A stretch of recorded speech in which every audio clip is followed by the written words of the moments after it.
학생 여러분, 2학년 학생 여러분, 교과서 몇 쪽을 펴니까 106쪽 태양의 표면과 대기 하는 부분이 나옵니다.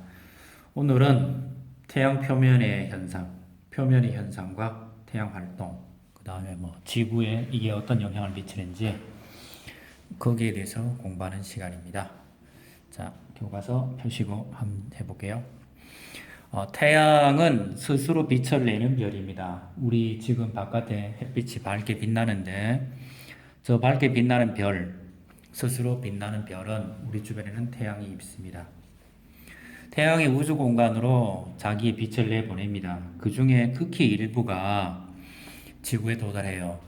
그 지구에 도달하는 극히 일부의 에너지가 지구 생명체의 모든 에너지가 됩니다. 그래서 지구 생명 활동의 에너지가 됩니다. 즉, 모든 우리가 지금 아침을 먹거나 점심을 먹거나 하는 그런 음식들도 알고 보면 태양 에너지에서 온 겁니다. 태양은 태양계 질량의 약 99.8%를 가지고 있습니다. 태양계의 대표가 누굽니까? 태양입니다. 질량으로 보면 태양입니다. 물론 지구가 제일 중요하죠. 하지만 전체적으로 보면 태양이 모든 거에 약 99.8%를 가지고 있습니다. 그 이야기는 태양계의 지배자는 태양입니다. 그리고 나머지 행성이 약 0.2%를 가지고 있는데 이 녀석들 중에 대부분은 또 누가 가지고 있어요? 목성입니다. 그럼 지구는요? 없어도 됩니다. 씁쓸하죠? 없어도 됩니다. 자, 다음 페이지 넘겨볼게요. 태양은 밝게 빛나는 표면이 있습니다. 밝게 빛나는 표면이라 그래요. 그걸 광구 그럽니다. 광구를 좀 가려야 됩니다. 너무 밝게 빛나가지고 이 태양 표면이 있다라고 그럽시다. 태양이 이렇게 둥그런 게 있으면 이게 너무 밝아요. 그래서 안 보이니까 이걸 좀 가리면 어떤 부분은 점들이 이렇게 보이죠. 까만 점들이. 그런 까만 점들이 이걸 뭐라 그럽니까? 까만 이런 점들을 뭐라 불러요? 흑점 이렇게 부릅니다. 태양 표면의 온도를 보통 6000도 K 그럽니다. 흑점의 온도는 요거보다 좀 낮아요. 그래서 2000에서 한 4000도 K 정도 됩니다. 다른 데보다가 낮아서 그렇다는 얘기지, 검게 보인다는 얘기지, 실제로는 거기도 뜨겁습니다. 흑점 옆으로 굉장히 더 밝은 부분이 있습니다. 그 부분을 쌀알무늬 이렇게 부릅니다. 자, 사진을 보면서 설명하는 게 좋겠죠. 또 넘겨볼게요. 자, 봅시다. 여기에서 있는 게 뭡니까? 이런 까만 점들은 흑점이겠죠. 까만 점들은 흑점이고요. 까만 점들 옆에 보면 여기 약간 밝은 점들이 보여요. 여기 같으면 밝은 점들이 보이는데 이런 것들을 뭐라 그럽니까? 뭐라 불러요? 쌀알무늬 이렇게 부릅니다. 그리고 태양 표면에서는 태양 표면이 이렇게 터지는 이런 장면이 나옵니다. 이런 장면은 이걸 가지고 이런 것도 있겠죠. 이런 걸 가지고 뭐라 그래요? 플레어 이렇게 부릅니다. 이런 현상을 플레어 이렇게 부르고 멀리 이렇게 뻗쳐나가는 것들이 있죠. 이렇게 멀리 올라가는 것들 이런 걸 가지고 멀리 올라가요. 막 뭐라 그럽니까? 홍염 이렇게 부릅니다.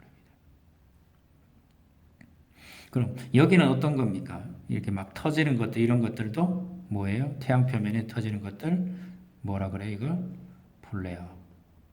이 플레어는 뭐라 그러면 됩니까? 태양 표면이 폭발하는 현상입니다. 태양 표면이 폭발하는 현상입니다. 예, 괜찮나요? 태양 표면이 뻥 하고 터질 때 튀어나오는 그걸 플레어 이렇게 그 현상을 플레어라고 그럽니다. 자, 또 다음 볼까요? 이거는 뭡니까? 예, 이게 홍염이겠죠. 불꽃이 막 솟구쳐가지고 태양 표면에서 이렇게 밝게 빛나는 이 부분이 있겠죠. 이 밝게 빛나는 이걸 태양의 대기층 뭐라 그래요? 채층이라고 그럽니다. 채층이 빛을 낼 수도 있습니다. 채층이 빛을 내면 그 부분을 코로나 이렇게 부르죠. 태양의 표면은 채층, 태양의 대기층은 채층. 태양에서 불꽃이 표면에서 솟구쳐 오르는 것은 홍염 뭐 이렇게 부릅니다.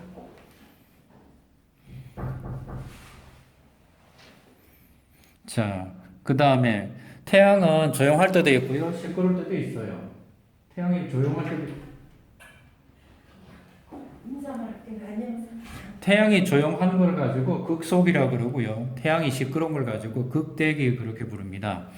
극속이 또는 극대기 이렇게 부르는데 극대기에는 이거는 조용하죠. 조용하다는 얘기는 태양 표면에서 이렇게 터지는 활동이 적어요. 다른 말로 하면 플레어 현상이 잘 안 보이죠. 이런 부분을 가지고 조용하다 그래서 극속이 이렇게 부릅니다. 이쪽은 태양 표면이 막 터지는 현상이 막 보이죠. 그렇다는 얘기는 태양 표면이 굉장히 활발합니다. 이런 걸 가지고 극대기 이렇게 부릅니다. 터지는 현상을 제가 뭐라 그랬어요? 플레어. 터질 때 태양 표면에서 뻥 터질 때 어떤 물질이 튀어나옵니다. 여기서. 플레어가 일어나면 어떤 물질이 튀어나오는데 이 물질을 가지고 코로나 물질 이렇게 부릅니다. 코로나 현상하고는 좀 달라요. 또는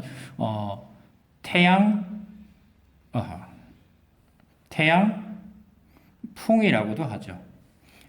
다른 말로 하면 코로나 물질이 날라와가지고 플레어가 생기면서 이 폭발이 생기는 건 플레어예요. 튕기면 코로나 물질이 공간으로 방출됩니다. 그게 지구로 날라오면 그걸 뭐라 부른다고요? 태양풍 이렇게 부릅니다. 다른 말로 하면 극대기가 돼서 플레어 현상이 활발하면 지구로 날라오는 태양풍이 세진다라고 생각하면 됩니다. 자, 또 다음 볼게요. 태양 표면을 이제 정리해 보면 태양 표면은 채층, 태양의 대기층이고요. 홍염, 코로나, 플레어 이런 현상이 있어요. 태양 표면 온도는 대충 한 6,000도 정도 되고요. 태양 대기 온도는 100만 도 정도 됩니다. 100만 도는 굉장히 뜨겁죠. 그럼 이 녀석이 뭘 낼 수 있어요? 빛을 낼 수 있겠죠. 이 빛을 내면 이걸 가지고 뭐라 불러요? 코로나 이렇게 부르겠죠. 태양 대기, 이게 다른 말로 아까 뭐라 그랬어요? 채층이라고 그랬죠. 채층이 뜨거워서 빛을 내면 그걸 뭐라 부른다고요? 코로나 이렇게 부릅니다. 또 볼게요. 태양의 활동은 주기를 가집니다. 주기가 활발할 때도 있고요. 활발하지 않을 때도 있습니다. 태양 활동이 활발하면 흑점이 많아집니다. 흑점이 많아진다는 얘기는 태양 활동이 활발하다. 다른 말로 하면 지구에서 흑점을 관찰해서 흑점의 수가 늘어나면 활동이 활발하다라고 부릅니다. 코로나, 홍염, 플레어 이런 것들이 증가합니다. 태양 활동이 활발해지면 지구에 도달하는 에너지 양이 커집니다. 지구에 도달하는 전기를 가진 입자가 증가하고요. 그걸 태양풍이라고 합니다. 그러면 이 태양풍이 지구의 전리층을 두들깁니다. 그러면 오로라 현상이 많아집니다. 전리층이 두들겨지다 보니까 전리층이 교란됩니다. 그래서 라디오라든가 방송이 찍찍거리고 잘 안 나타나게 됩니다. 잘 안 되죠. 그래서 인공위성 및 지구 자기장 이상이 오거든요. 생물체도 영향을 주고요. 지구 오존층 파괴도 영향을 줍니다. 자, 이런 현상들이 있죠. 태양 활동은 오르락 내리락 합니다. 이 주기를 나타내는데요. 대충 이걸 치면 몇 년이 그럽니까? 여기 한번 잘라볼게요. 85년부터 90년 이렇게 치면 95년. 그럼 이 주기가 보통 약 한 10년에서 한 11년 정도 되는군요. 예. 또 다음 볼까요? 태양 표면이 터지는 현상들이 있죠. 이 터지는 현상을 뭐라 그랬죠? 제가 이걸 아까 플레어라고 그랬죠. 이게 터지는 현상이 많아지면 여기서 무슨 물질이 뭐가 많이 나온다고요? 전기를 가진 물질이 우주 공간으로 막 방출되죠. 그걸 뭐라고 그래요? 코로나 물질 또는 태양풍 이렇게 부른다 그랬죠. 또 다음 볼까요? 코로나 물질은 지구에 이렇게 방출되면 금성 대기층이 이렇게 방출하게 되죠. 여기까지 하면 우리 교과서 내용은 다 했는데요. 또 좀만 더 볼까요? 요게 우리 교과서에 있는 내용이죠. 여기 있는 거. 태양 활동이 활발할 때 지구에 나타나는 현상을 조사하여 그림으로 표시해보자. 예, 여기 한번 채워보시기 바랍니다.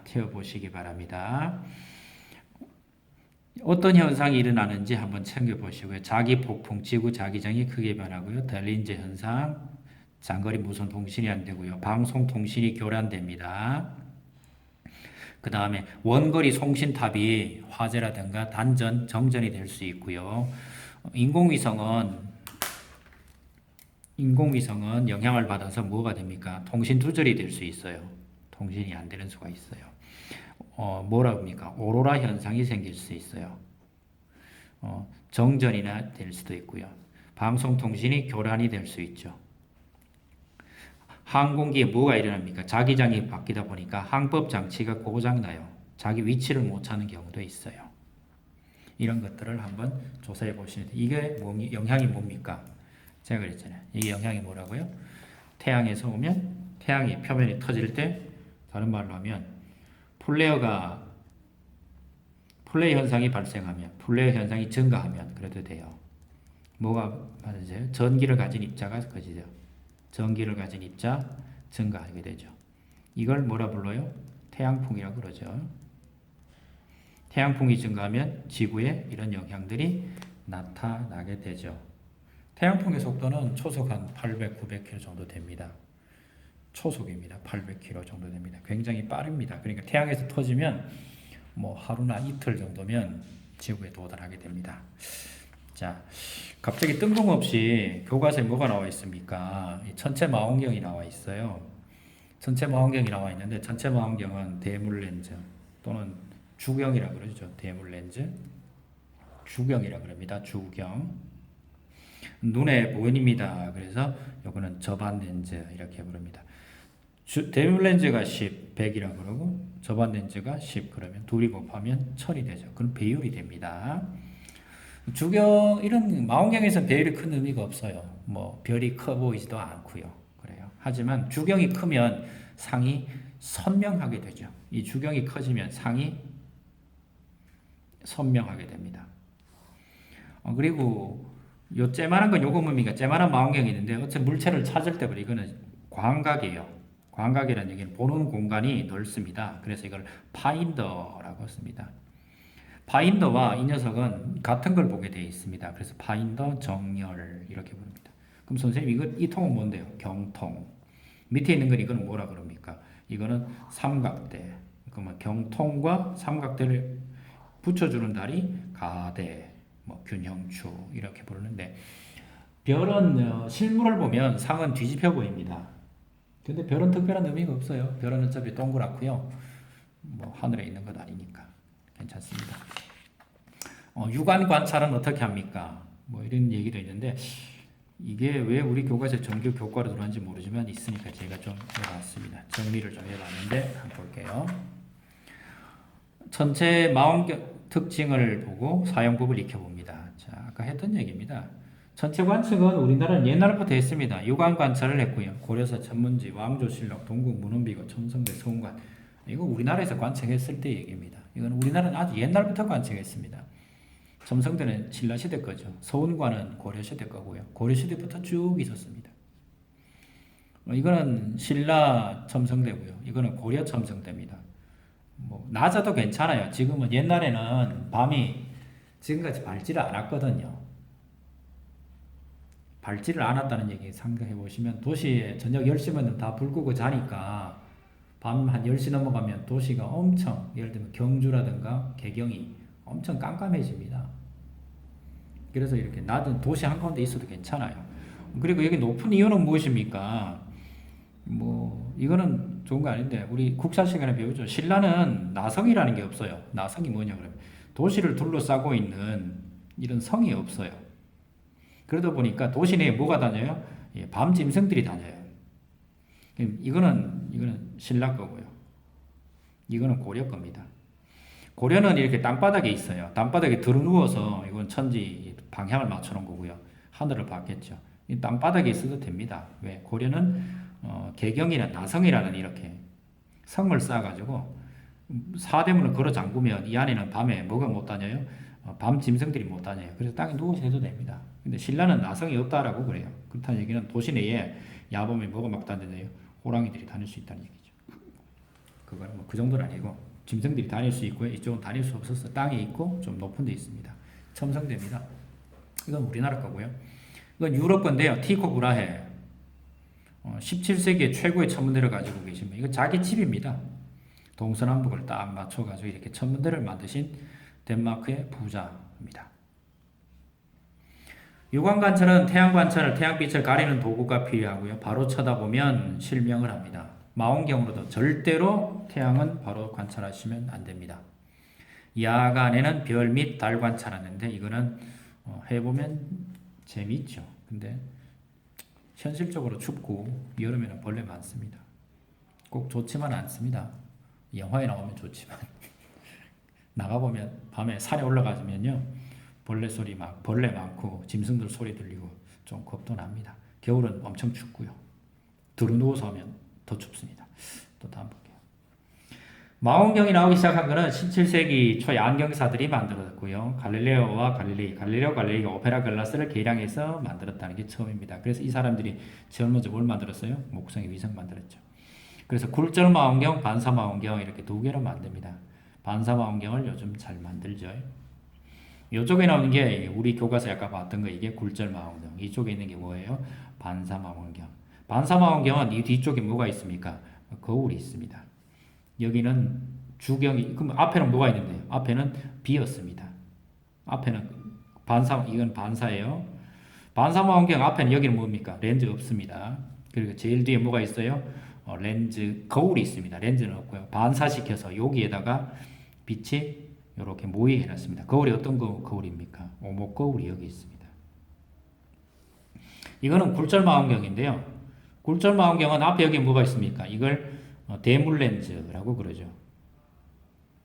대물 렌즈 또는 주경 이렇게 부릅니다. 대물 렌즈가 여기 있습니다. 요 앞에는 요거는 뭡니까? 접안 렌즈가 있겠죠. 예, 여기 와서 상을 만들고요. 기본적으로 나머지는 똑같습니다. 이거는 삼각대, 이것도 삼각대. 경통, 요거 붙여주고 있는 거, 요 부분 가대. 기본적으로 똑같습니다. 그러면 이 대물 렌즈에 해당되는 놈이 누굽니까? 틀렸네요. 이 대물 렌즈에 해당되는 놈이 누굽니까? 이쪽에 나와 있는 오목거울입니다. 오목거울. 이 거울이 크면 클수록 좋고, 크면 클수록 좋다는 건 다 아는데, 커지면 돈이 비싸집니다. 굴절 망원경은 이렇게 만듭니다. 대물 렌즈, 이렇게. 계약도입니다. 반사 망원경은 뒤에 뭐가 있다 그랬어요? 제가 거울이 있다라고 그러죠. 그래서 거울이 빛을 이렇게 모으는 현상을 만듭니다. 이름 한번 익혀봐 주시고요. 이름 자체는 중요한 건 아니고요. 한번 익혀봐 주시면 됩니다. 자, 여기까지 하면 우리 전체 부분을 다 했습니다. 또 이제 연습 문제를 한번 또 풀어보는 게 우리 꿈이 되겠죠. 자, 여기까지 하겠습니다. 이상입니다.